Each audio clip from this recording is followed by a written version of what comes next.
Okay, next from the Supreme Court, we have Dobbs versus Jackson Women's Health Organization. This is the case from Mississippi that essentially overturned Roe versus Wade.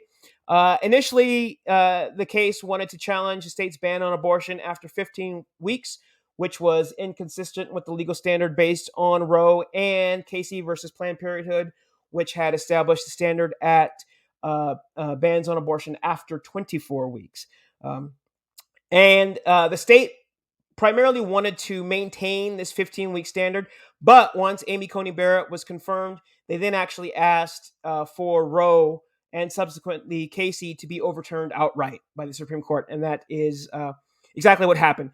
Also, of note, Chief Justice John Roberts did write a decision, and basically he wanted to maintain the 15-week ban. He didn't want to go all the way to the complete overturning of Roe versus Wade. This court ruling sent it back to the states. This also went against what Gorsuch, Coney Barrett, and Kavanaugh had stated in their hearings before the Senate, with their confirmation hearings, where they kind of had said that Roe was settled law, at least leaving some with the impression that they weren't going to overturn Roe. Of course, I really think if you really actually believed that, if you didn't understand that those justices were being appointed specifically to achieve this end, then there's a bridge in New York I'd like to sell you, and some choice land in Florida, and maybe some beachfront property in Nevada I'd like to sell you. So what was the impact of this overturning of Roe? All right, 9 states with trigger laws immediately outlawed abortion. All right, up to 13 other states within about 30 days of the decision. And overall, about 26 states will have either a previous law that banned abortion in effect, or their trigger laws will go into effect. Okay. Also very troubling is that several states do not have an exception for rape or incest.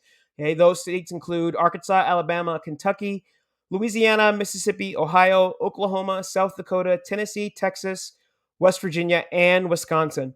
And already the impact of the overturning of Roe has been felt. You may have heard there was a 10-year-old girl in Ohio. She was 6 weeks and 3 days pregnant.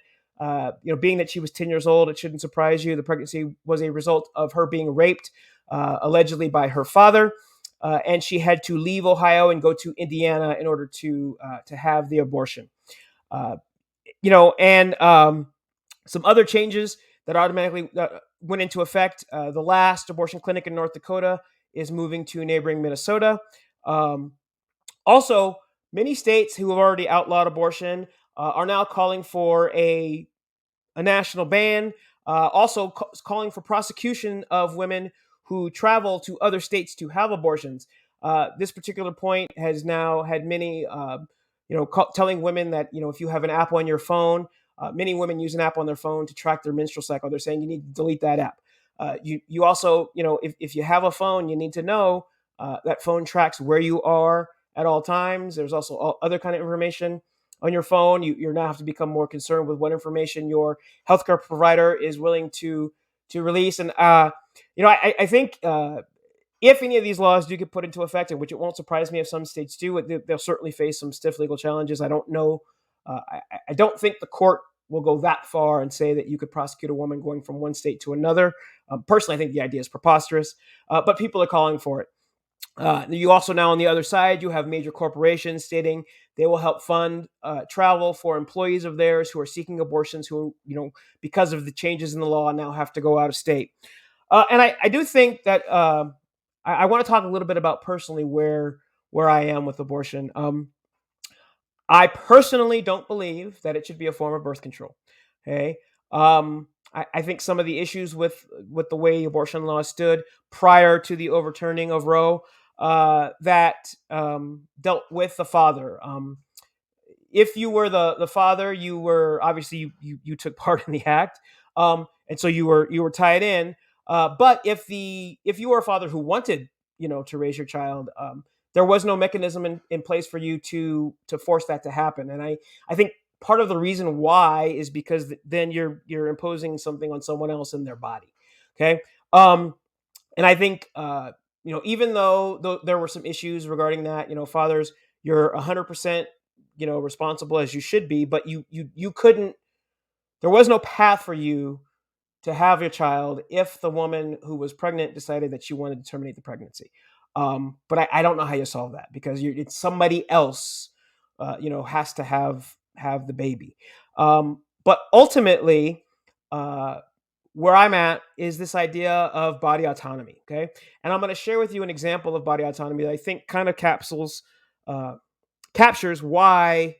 Uh, why this was an incorrect decision. All right, so the example that was given, that I read somewhere, was regarding a bone marrow transplant, right? So if you had an individual who was a bone marrow transplant match for a child, okay, you could not, the government, the courts could not make that person give that bone marrow transplant to that child, even though it could save their life, okay? Even further, if that child was the child of the person who had the bone marrow match, you still could not compel that person to give the bone marrow to the child because of body autonomy. Okay, so you actually have, and there's no question as to the status of a child that's living right outside the womb. It's a person, right? And there's no question of, is it a fetus, is it a person? But even in that instance, you can't compel someone else to do something with their body for another. Okay. And this ultimately is why I come down to being pro choice. All right. I think there's some issues with abortion. I think some of what was already there made a lot of sense. You often heard these claims of, these partial birth abortions, or, large numbers of abortions that occurred in the third trimester.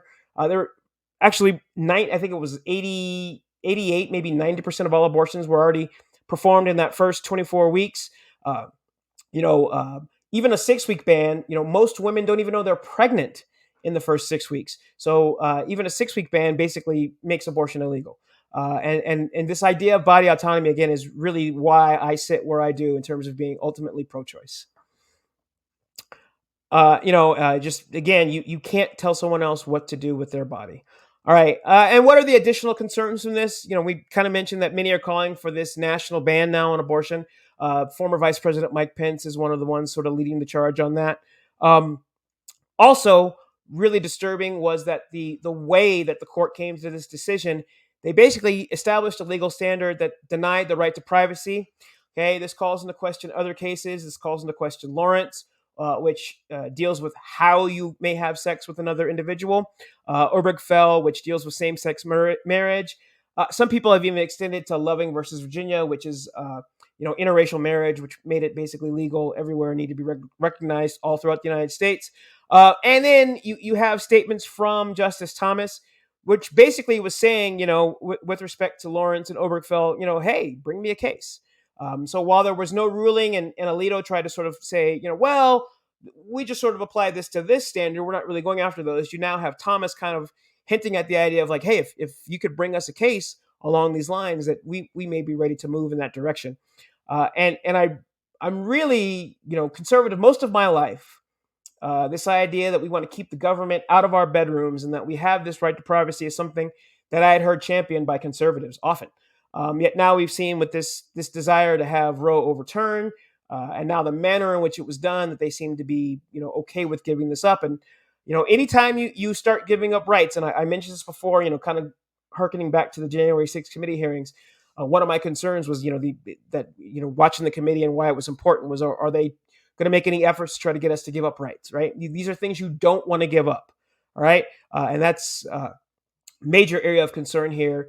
Not just the fact that the rights were taken away, what this is going to mean for women all across America, but what it's going to mean in the future.